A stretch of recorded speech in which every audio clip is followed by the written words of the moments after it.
بسم الله الرحمن الرحيم. الحمد لله الذي أنزل على عبده الكتاب ولم يجعل له عوجا قيما لينذر بأسا شديدا من لدنه ويبشر المؤمنين الذين يعملون الصالحات أن لهم أجرا حسنا ماكثين فيه أبدا وينذر الذين قالوا اتخذ الله ولدا ما لهم به من علم ولا لآبائهم كبرت كلمة تخرج من أفواههم إن يقولون إلا كذبا فلعلك باخع نفسك على آثارهم إن لم يؤمنوا بهذا الحديث أسفا إنا جعلنا ما على الأرض زينة لها لنبلوهم أيهم أحسن عملا وإنا لجاعلون ما عليها صعيدا جرزا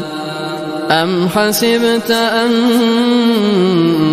أصحاب الكهف والرقيم كانوا من آياتنا عجبا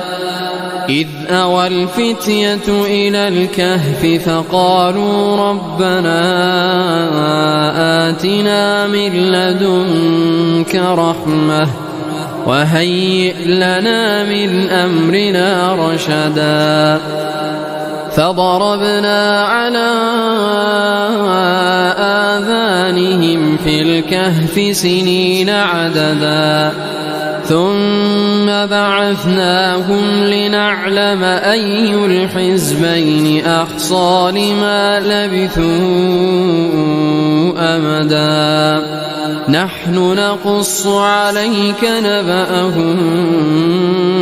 بالحق إنهم فتية آمنوا بربهم وزدناهم هدى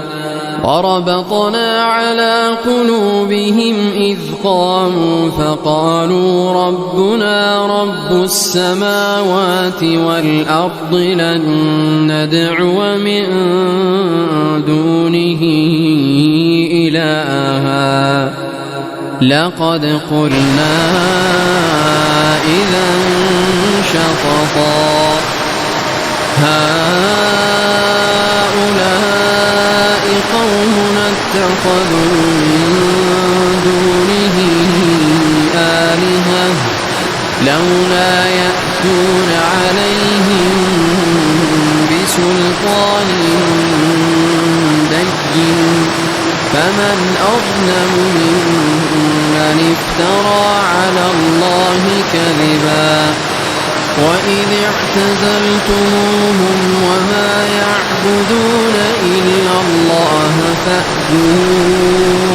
إلى الكهف ينشر لكم ربكم